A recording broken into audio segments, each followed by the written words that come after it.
رہنمائی حاصل کرتا ہے۔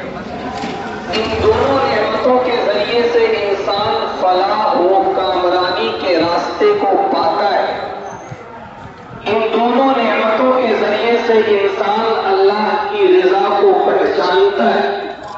ان دونوں نعمتوں کے ذریعے سے انسان جنت تک پہنچتا ہے اور جہنم سے بچتا ہے۔ تو کتاب اللہ کا جو سلسلہ نبیوں کے ذریعے سے دیا گیا اور اس کا اختتام قرآن پاک پر ہوا، اور انبیاء کرام کا جو سلسلہ جو کہ حضرت آدم علیہ السلام سے شروع ہوا اور محمد عربی صلی اللہ علیہ وسلم پر اس کا اختتام ہوا، یہ دونوں سلسلے انسانوں کے حق میں عظیم الشان نعمتیں ہیں۔ ایسی نعمت کہ جس کے ذریعے سے انسان اس دنیا میں بھی کامیابی حاصل کرتا ہے اور آخرت کی لازوال کامیابیوں سے بھی ہمکنار ہوتا ہے۔ میرے بزرگوں، ہم سب جانتے ہیں کہ انبیاء کرام کا سلسلہ اللہ نے حضرت آدم علیہ السلام سے شروع فرمایا۔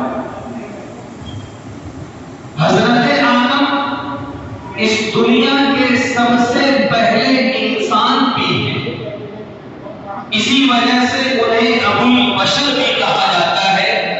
بشر یعنی انسان، ابو البشر یعنی انسانوں کے باپ۔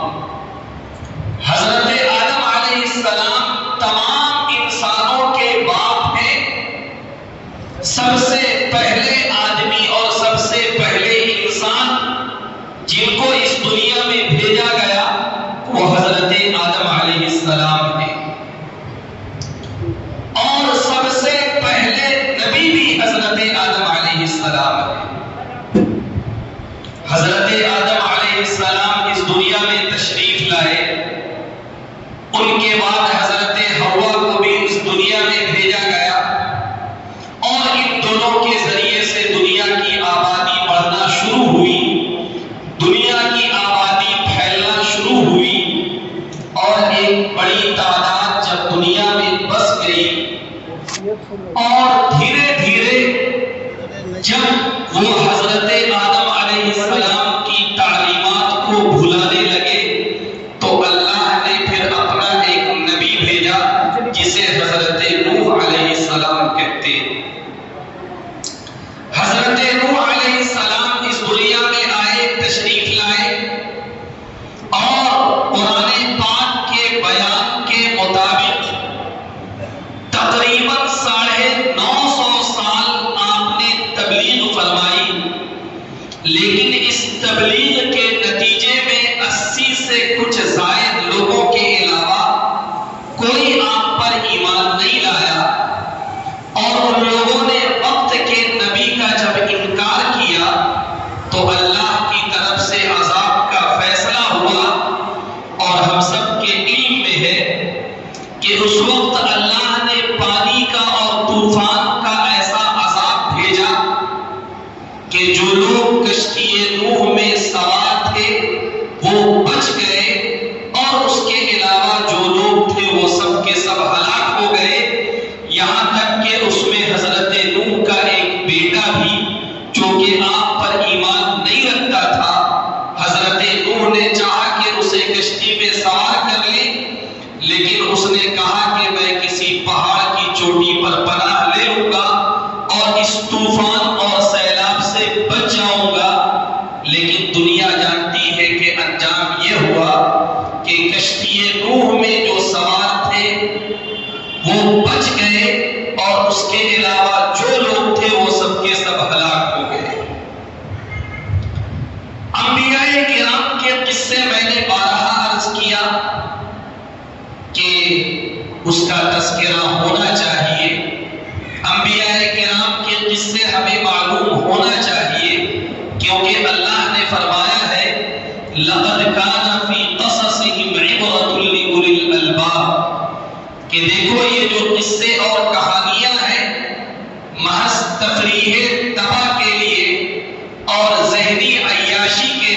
اور انٹرٹینمنٹ کے لیے نہیں ہے، بلکہ قصے کے ہر جز میں اور ہر پارٹ میں انسانوں کے لیے ایک طرح کی رہنمائی اور ہدایت موجود ہے، اسی لیے قرآن پاک میں اسے جگہ دی گئی۔ ایک بات تو علماء نے یہ فرمایا ہے کہ حضرت نوح علیہ السلام کا ایک دوسرا جو لقب ہے وہ ہے آدم ثانی۔ گویا کہ آدم اول تو حضرت آدم علیہ السلام ہے، لیکن حضرت نوح علیہ السلام آدم ثانی ہے، وہ دوسرے آدم ہیں۔ اب ایک سوال پیدا ہوتا ہے کہ وہ کس طرح سے؟ علماء نے اس کا جواب اس طرح سے دیا کہ جب طوفان آیا، جب سیلاب آیا، جب بارش کا عذاب آیا، اور جو لوگ حضرت نوح علیہ السلام پر ایمان رکھتے تھے وہ کشتی نوح میں سوار ہوئے، اور اس کے بعد جب بارش تھمی، جب پانی واپس اپنی جگہوں پر گیا اور کشتی نوح نے جودی پہاڑ پر گویا کہ اپنا ڈیرا جمایا، اور اس کے بعد جو لوگ اس میں سوار تھے وہ زمین میں آئے، اور پھر سے معمول کی زندگی انہوں نے جب بسر کرنا شروع کیا، تو اس کشتی میں حضرت نوح علیہ السلام کے 3 بیٹے موجود تھے، اور اس کے علاوہ دیگر لوگ تھے جو کہ آپ پر ایمان رکھتے تھے۔ لیکن اللہ کا کرنا ایسا ہوا کہ حضرت نوح کے 3 بیٹوں کے علاوہ جو لوگ بھی تھے وہ اور ان کی نسلیں دنیا سے ختم ہو گئی۔ جو نسل باقی رہی وہ حضرت نوح علیہ السلام کے جو 3 اولاد تھی، ان کے جو 3 لڑکے تھے، اور ان کے ذریعے سے جو نسل چلی وہی نسل دنیا میں باقی رہی۔ اور علماء کا بیان یہ ہے کہ اس وقت دنیا کی جو 8 ارب آبادی ہے، وہ 8 ارب آبادی حضرت نوح علیہ السلام کے انہی 3 بیٹے کی اولادیں ہیں۔ تو گویا کہ عملاً اس دنیا میں حضرت نوح علیہ السلام کے جو 3 بیٹے تھے، ان 3 بیٹوں کی جو اولادیں تھیں وہی اب دنیا میں باقی ہیں، اور اس کے علاوہ جو نسلیں تھیں وہ ختم ہو گئی، اور ان کا جو سلسلہ تھا اس کو ختم کر دیا گیا۔ اسی بنیاد پر حضرت نوح علیہ السلام کا دوسرا نام آدم ثانی ہے۔ بہرحال یہ ایک تاریخی بات ہے۔ اس کے بعد جب یہ سلسلہ آگے بڑھتا ہے تو حضرت نوح علیہ السلام کے بعد بھی کئی انبیاء کرام تشریف لاتے ہیں، لیکن حضرت نوح علیہ السلام کے بعد جو جلیل القدر نبی اس دنیا میں تشریف لائے اسے دنیا حضرت ابراہیم علیہ السلام کے نام سے جانتی۔ حضرت نوح اور حضرت ابراہیم علیہ السلام کے درمیان تقریباً 10 صدیوں کا فاصلہ ہے۔ یہ تاریخ کی کتابوں میں مذکور ہے کہ حضرت نوح اور حضرت ابراہیم علیہ السلام کے درمیان تقریباً 10 صدیوں کا فاصلہ ہے، 1000 سال کا فاصلہ ہے۔ اس درمیان میں کئی نبی آئے، لیکن وہ اولو العزم اور مشہور نبی نہیں تھے۔ حضرت نوح کے بعد جو اولو العزم اور مشہور نبی آئے ہیں وہ حضرت ابراہیم علیہ السلام ہیں۔ اور پھر اللہ کا کرنا ایسا ہوا کہ حضرت ابراہیم علیہ السلام کو اللہ نے ایسا قبول فرمایا کہ آپ کے بعد جتنے بھی انبیاء کرام تشریف لائے وہ تمام کے تمام انبیاء کرام وہ آپ کی اولاد میں سے تھے، چاہے وہ حضرت اسماعیل علیہ السلام کی اولاد ہو یا حضرت اسحاق علیہ السلام کی اولاد ہو، لیکن بہرحال جتنے بھی انبیاء کرام حضرت ابراہیم علیہ السلام کے بعد تشریف لائے وہ تمام کے تمام حضرت ابراہیم کی اولاد میں سے تھے. اسی وجہ سے حضرت ابراہیم کو اگر خلیل اللہ کہا گیا، حضرت ابراہیم کو اگر اللہ کا دوست کہا گیا، تو اس کے ساتھ ساتھ ان کا ایک لقب ابو الانبیاء کا بھی ہے کہ گویا کہ وہ انبیاء کے باپ دادا ہیں. حضرت ابراہیم علیہ السلام کے دو لڑکے حضرت اسحاق علیہ السلام اور حضرت اسماعیل علیہ السلام. آپ جانتے ہیں کہ اسماعیلی سلسلے میں حضرت اسماعیل کے بعد کوئی نبی نہیں آیا، بلکہ ڈائریکٹ حضرت اسماعیل کے بعد اگر کوئی نبی آیا ہے آپ کے خاندان میں تو وہ حضور پاک صلی اللہ علیہ وسلم ہے. لیکن دوسرا جو سلسلہ تھا حضرت اسحاق کا، تو اس میں بہت سارے انبیاء کرام آئے. حضرت اسحاق کے بعد حضرت یعقوب کو نبی بنایا گیا. حضرت یعقوب کے بعد ان کے بیٹے حضرت یوسف کو نبی بنایا گیا. اور حضرت یوسف کے بعد جو جلیل القدر نبی ہیں وہ حضرت موسیٰ علیہ السلام ہیں. اور حضرت موسیٰ علیہ السلام کے بعد جو مشہور نبی ہیں وہ حضرت عیسیٰ علیہ السلام ہیں. اور حضرت موسیٰ اور حضرت عیسیٰ کے درمیان میں تقریباً 1,00,000 انبیاء کرام تشریف لائے جو کہ بنی اسرائیلیوں کی طرف بھیجے گئے. بہرحال یہ ہے انبیاء کرام کی آمد کا ایک سلسلہ، جس میں ہم یہ دیکھتے ہیں کہ حضرت ابراہیم علیہ السلام کو اللہ نے ایک مقام بلند عطا فرمایا ہے، ایک جلیل القدر منصب عطا فرمایا ہے. حضرت ابراہیم علیہ السلام کی جو شخصیت ہے قرآن پاک میں اسے بڑی تفصیل کے ساتھ بیان کیا گیا. احادیث پاک میں ان کے بارے میں بڑی وضاحت کے ساتھ بات آئی ہے، اور سیرت کی کتابوں میں بھی ان کے بارے میں ذکر موجود ہے.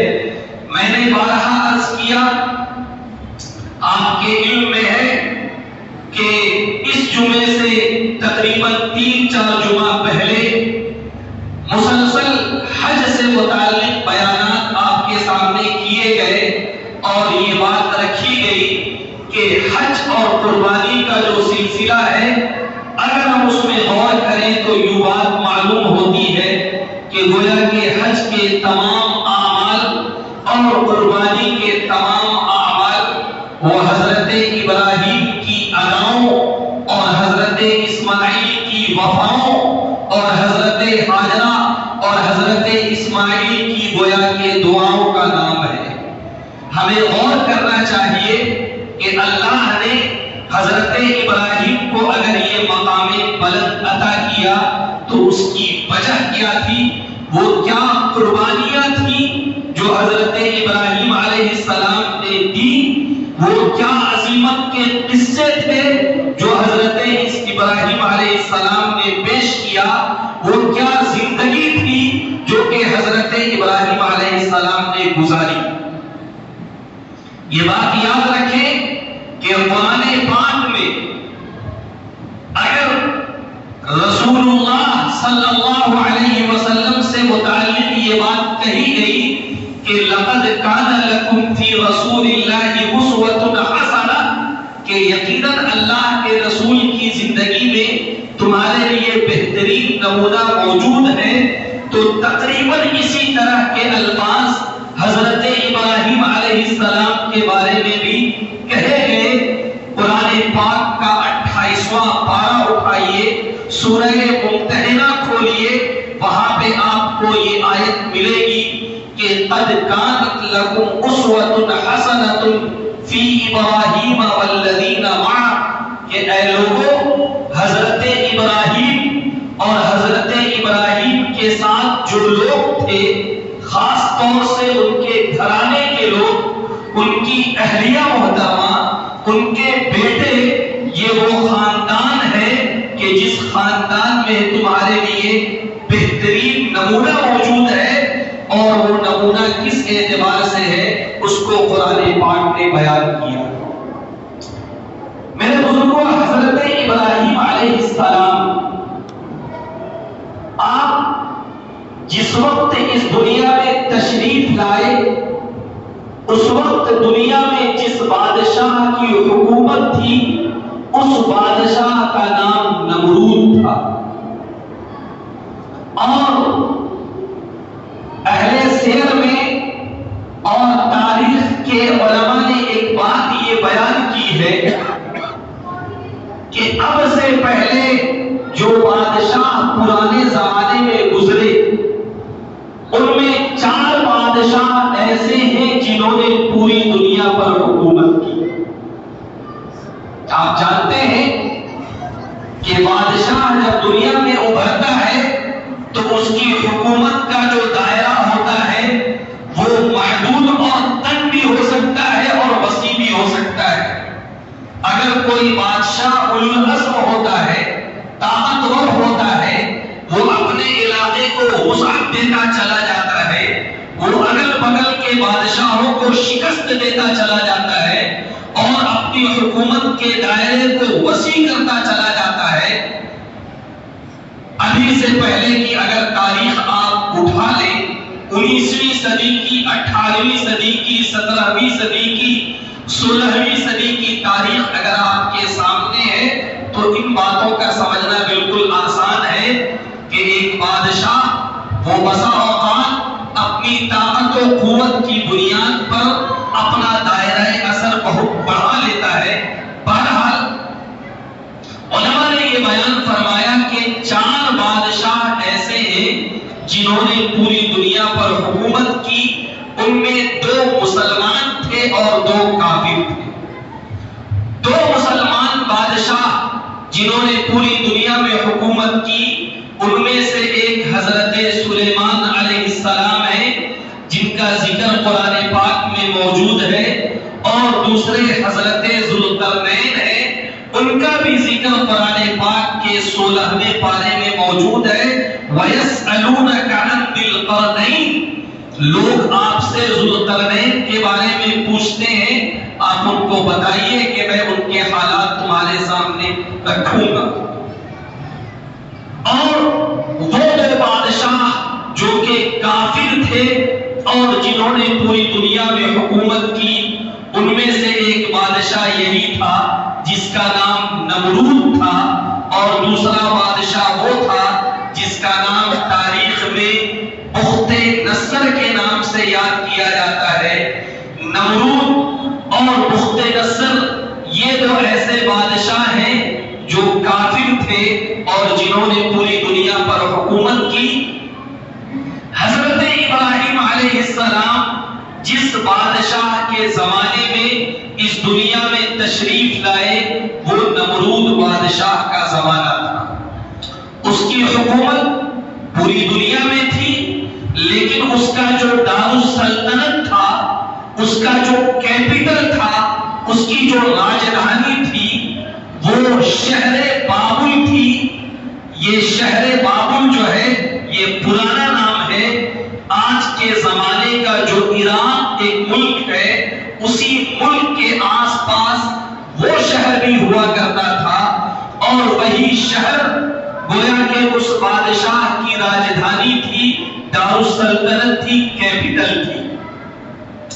علماء نے یہ بیان فرمایا ہے کہ حضرت ابراہیم علیہ السلام جس وقت اس دنیا میں تشریف لائے اس وقت پوری دنیا میں بت پرستی تھی، شرک کا ماحول تھا۔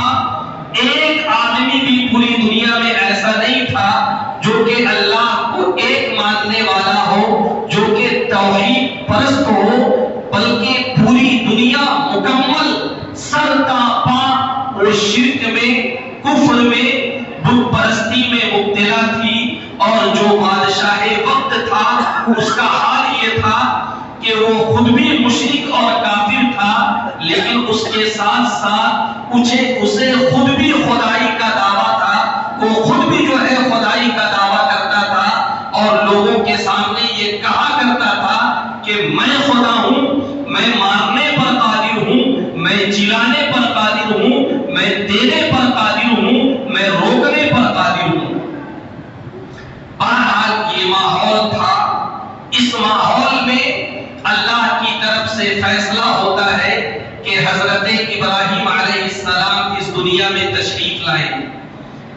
حضرت ابراہیم علیہ السلام اس دنیا میں تشریف لائے، جس خاندان میں آپ کی پیدائش ہوئی، ایک عجیب مسئلہ یہ تھا کہ اس خاندان میں صرف بت پرستی نہیں تھی، بلکہ اس خاندان میں بت فروشی بھی تھی۔ حضرت ابراہیم علیہ السلام کے والد اور ان کے چچا اور ان کے دیگر خاندان کے لوگ، ان کا جو پیشہ تھا وہ بت بنانا تھا، مورتی بنانا تھا، بت کو تراشنا تھا، مورتی کو تراشنا تھا اور اسے بیچنا تھا۔ اس ماحول میں گویا کہ حضرت ابراہیم علیہ السلام نے جس گھرانے میں آنکھیں کھولی وہ گھرانہ بت پرستی نہیں تھا، بلکہ وہ بت فروش تھا، وہ بت کو بنانے والا تھا، وہ بت کا کاروبار کرنے والا تھا۔ وہ ایسا گھرانہ تھا کہ بت بیچ کر جہاں پر آمدنی ہوتی تھی اور پھر ذریعہ معاش جس کا گویا بت پرستی تھا۔ اس ماحول میں حضرت ابراہیم علیہ السلام نے آنکھیں کھولی اور اس کے بعد اس دنیا کو دیکھا۔ بچپنے کا زمانہ گزرا اور اس کے بعد جب حضرت ابراہیم علیہ السلام شعور کے زمانے میں پہنچے تو انہوں نے غور کرنا شروع کیا۔ انہوں نے دیکھا کہ میرے ارد گرد جو ہے بت پرستی کا ماحول ہے، لوگ ستاروں کو پوج رہے ہیں، لوگ چاند کو پوج رہے ہیں، لوگ سورج کو پوج رہے ہیں، لوگ اپنے ذریعے بنائے ہوئے مورتی کو پوج رہے ہیں۔ آپ نے یہ سارا ماحول دیکھا، لیکن قرآن پاک کا بیان یہ ہے کہ اس ماحول کا تھوڑا سا بھی اثر حضرت ابراہیم علیہ السلام نے نہیں لیا، بلکہ قرآن یہ بیان کرتا ہے کہ وَلَقَدْ آتَيْنَا إِبْرَاهِيمَ رُشْدَهُ مِنْ قَبْلُ وَكُنَّا بِهِ عَالِمِينَ، کہ ہم نے ابراہیم کو نبوت دینے سے پہلے، منصب نبوت پر سرفراز کرنے سے پہلے اسے ہم نے رشد عطا کیا تھا اور ہم اس بات سے اچھی طرح واقف تھے۔ علماء نے ایک بات بیان فرمائی ہے کہ حضرت ابراہیم علیہ السلام کو نبوت تو بعد میں دی گئی، منصب نبوت پر بعد میں سرفراز کیا گیا، لیکن جب آپ بالغ بھی نہیں ہوئے تھے، جب آپ نے شعور کی آنکھیں کھولی، اسی وقت اللہ نے آپ کے دل میں یہ بات ڈال دی کہ ابراہیم، یہ جو ماحول ہے وہ غلط ہے، یہ جو بت پرستی ہے وہ غلط ہے، یہ جو چاند کی پوجا ہے وہ غلط ہے، یہ جو سورج کی پوجا ہے وہ غلط ہے، یہ جو زمین کی پوجا ہے وہ غلط ہے، یہ جو مورتی کی پوجا ہے وہ غلط ہے۔ یہ جو فرق اور یہ جو ہدایت کی بات ہے اسی کو قرآن پاک نے بیان کیا کہ نبوت ملنے سے بہت پہلے اللہ نے ان کے دل میں، جب وہ شعور کے عالم میں، جب ان کا سینس ڈیولپ کر رہا تھا اور جب انہوں نے سینس کی آنکھیں کھولی، اسی وقت اللہ نے ان کے دل میں یہ بات ڈال دی کہ ابراہیم، یہ جو ماحول ہے وہ باطل ہے، یہ جو ماحول ہے وہ غلط ہے، یہ جو بت پرستی ہے، یہ جو شرک ہے وہ سراسر غلط ہے۔ اس کے بعد قرآن یہ بیان کرتا ہے وَلَقَدْ آتَيْنَا إِبْرَاهِيمَ رُشْدَهُ مِنْ قَبْلُ وَكُنَّا بِهِ عَالِمِينَ۔ یہ جو فرق آپ کے ذہن میں ڈالا گیا، یہ جو ہدایت کی بات آپ کے ذہن میں ڈالی گئی، یہ جو رشد کی بات آپ کے ذہن میں ڈالی گئی، تو آپ نے اس بات کو چھپائے نہیں رکھا، دبائے نہیں رکھا، بلکہ آپ نے تفتیش شروع کر دی، آپ نے لوگوں سے سوالات شروع کر دیے۔ اِذْ قَالَ لِأَبِيهِ وَقَوْمِهِ ما هذه التماثيل التي انتم لها عاكفون.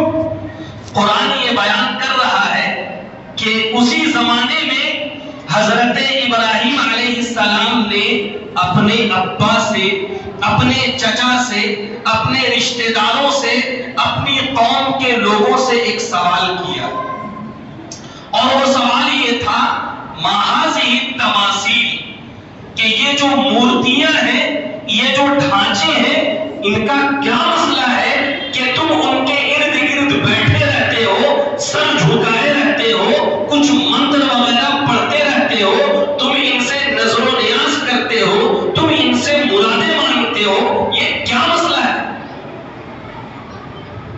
ان بتوں کو تم اپنے ہاتھ سے بناتے ہو، ان مورتیوں کو تم اپنے ہاتھ سے تراشتے ہو، ان کی آنکھیں تم بناتے ہو، ان کے ہاتھ تم بناتے ہو، ان کے پیر تم بناتے ہو. جس وقت تم تراش رہے ہوتے ہو اس وقت یہ آہ بھی نہیں کرتی. اس کا مطلب یہ ہے کہ اس کے اندر کوئی جان نہیں ہے. تم چاہو تو اس کے ہاتھ لمبا بنا دو، تم چاہو تو اس کا ہاتھ ٹھگنا بنا دو، تم چاہو تو اس کی آنکھیں لمبی کر دو، تم چاہو تو اس کی آنکھیں چھوٹی کر دو. یہ ذرا بھی احتجاج نہیں کرتے. لیکن یہ کیا بات ہے کہ جب تراش خراش کر ایک بت تم بنا لیتے ہو تو تم اسی سے مدد مانگنے لگتے ہو. جس بت کو تم نے خود اپنے ہاتھ سے بنایا، گویا کہ اس بت کے بنانے والے تم ہو، اس بت کو تم نے بنایا. پھر یہ کون سا فلسفہ ہے کہ بت جب تک نہ بنے وہ تمہارا محتاج، اور جب وہ بت بن کر تیار ہو جائے تو تم اس کے محتاج؟ یہ کون سا فلسفہ ہے؟ تو انہوں نے کہا کہ ما هذه التماثيل التي انتم لها عاكفون. تو اس وقت کے بت پرستوں نے اور اس وقت کے مشرکوں نے جو جواب حضرت ابراہیم علیہ السلام کو دیا، وہ جواب ایسا جواب تھا کہ وہ جواب آج بھی بہت سارے مسئلوں میں دیا جاتا ہے. سوال بڑا تگڑا تھا کہ یہ مورتیاں تم نے اپنے ہاتھوں سے تراشا ہے، ان مورتیوں کو تم نے اپنے ہاتھوں سے بنایا ہے. جب تک یہ بنی نہیں تھی تو یہ جو ہے تمہاری محتاج تھی، بننے کے بعد تم اس کے محتاج. یہ کون سا فلسفہ ہے؟ سوال بڑا ہارڈ تھا. تو ان لوگوں نے بس ایک ہی جواب دیا، قالوا وجدنا آباءنا لها عابدین. کہ دیکھو مسئلہ کچھ نہیں ہے، مسئلہ یہ ہے کہ ہم نے اپنے باپ دادا کو بھی اسی کی عبادت کرتے ہوئے پایا، ہم بھی اس کی عبادت کر رہے ہیں. اس کے علاوہ کوئی دلیل اس کے معبود ہونے کی ہمارے پاس نہیں، کیونکہ معبود اور خالق وہ ہوتا ہے جو کہ طاقتور ہو.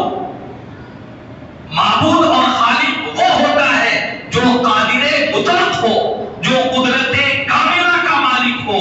لیکن یہاں پر تو یہ مورتی سر تاپا محتاج ہے.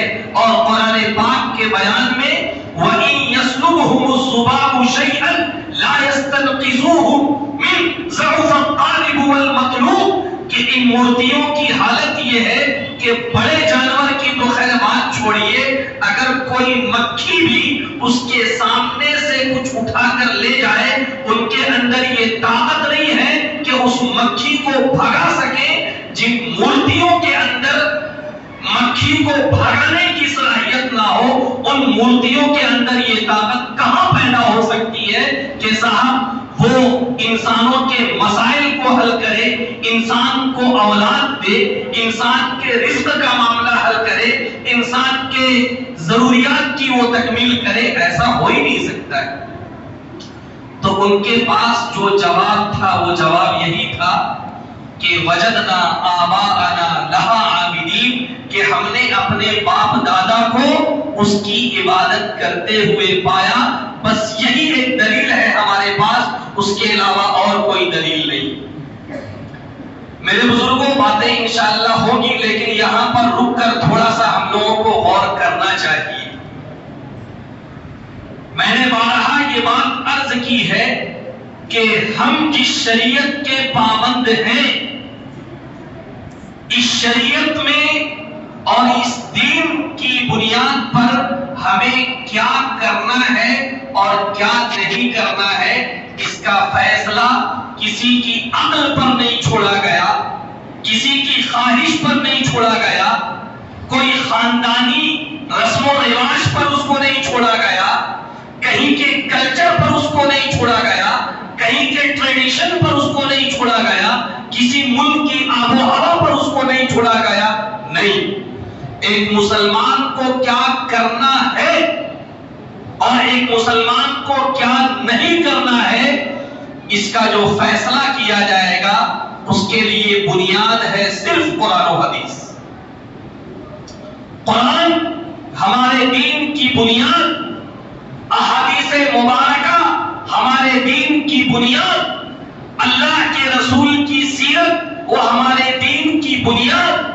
اس کے علاوہ اور کوئی چوتھا سورس نہیں ہے جہاں سے ہم اپنے دین کے مسائل کو حل کریں. لیکن بڑے افسوس کے ساتھ یہ کہنا پڑتا ہے کہ آج بھی بہت سارے ایسے کام ہم کر رہے ہیں کہ علماء صراحت سے بیان کر رہے ہیں کہ صاحب یہ کام غلط، یہ کام شرک، یہ کام بدعت. کتابوں میں صراحت سے بیانات ہو رہے ہیں، جلسے میں صراحت سے علماء بیان کر رہے ہیں، لیکن اگر ہم اس کو پکڑے ہوئے ہیں تو اس کی بنیاد صرف اور صرف یہ ہے کہ ہمارے باپ دادا نے یہ کام کیا. باپ دادا نے جہالت کی وجہ سے بہت سارے ایسے کام کیے جو کہ آج کے زمانے کے حساب سے اس کو غلط مانا جاتا ہے.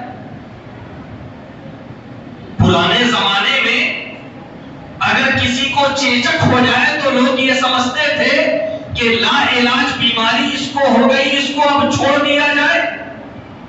پرانے زمانے میں اگر کسی کو ٹی بی ہو جائے تو لوگ اس سے دوری اختیار کر لیا کرتے تھے اور یہ سمجھتے تھے کہ صاحب اب جو ہے اس کا مرنا یقینی ہے، اب اس کا علاج ممکن نہیں ہے. لیکن میڈیکل سائنس نے ترقی کیا اور میڈیکل سائنس نے یہ بتایا کہ نہیں، یہ لا علاج بیماری نہیں ہے بلکہ اس کا علاج ممکن ہے. تو ہمارے باپ دادا تو اس طرح کی بیماریوں کے بارے میں یہ تصور رکھتے تھے کہ اس کے ہونے کے بعد اب موت یقینی ہے. لیکن آج تو ہمارا وہ تصور نہیں ہے کہ آج کا میڈیکل سائنس یہ بتا رہا ہے کہ صاحب وہ باتیں غلط تھیں اور یہ بات صحیح. تو جب علم آ جائے، جب معرفت حاصل ہو جائے، جب کسی چیز کے بارے میں یقینی دلیل مل جائے کہ وہ چیز غلط تھی اور یہ چیز صحیح ہے، تو صرف اس بنیاد پر کہ ہمارے آبا و اجداد نے یہ کام کیا اس لیے ہم یہ کریں گے. اللہ ہم سب کی حفاظت کرے، اللہ ہم سب کو معاف کرے. اگر باپ دادا کی باتوں کو اتنا ہی پکڑنا ہے تو اگر دو چار پشتوں میں آپ اوپر چلے جائیں تو کسی کا باپ جو ہے شنکر کا پجاری ملے گا، کسی کا باپ دادا جو ہے رام کا پجاری ملے گا. کوئی شرک میں مبتلا تھا، کوئی بت پرستی میں مبتلا تھا، کسی نے عیسائیت کو اختیار کیے ہوا تھا، کسی نے ہندوازم کو اختیار کیے ہوئے تھا. لیکن اللہ نے ہدایت دی ہمارے اوپر کے باپ داداؤں کو اور اس کے بعد اللہ کے فضل سے ہم ہدایت پر ہیں. تو یہ تو کوئی دلیل نہیں ہوئی کہ ہمارے باپ دادا نے یہ کام کیا اس لیے ہمیں یہ کرنا ہے. نہیں، ایک مومن کے لیے، ایک مسلمان کے لیے اگر کوئی دلیل ہے تو وہ صرف یہ ہے کہ ہمارا قرآن کیا کہتا ہے، احادیث مبارکہ کیا کہتی ہیں، اللہ کے رسول کی سیرت ہمیں کیا بتاتی ہے اور کسی بھی مسئلے کے بارے میں علماء کا کیا بیان ہے. یہ ہے ہمارے لیے دلیلیں اور انہی دلائل کی بنیاد پر ہمیں اپنی زندگی استوار کرنا چاہیے اور زندگی گزارنا چاہیے. اللہ سے دعا کریں کہ یہ جو حقائق ہیں اللہ ہم سب کو اس کی سمجھ عطا فرمائے. آمین. وآخر دعوانا ان الحمد للہ رب العالمین.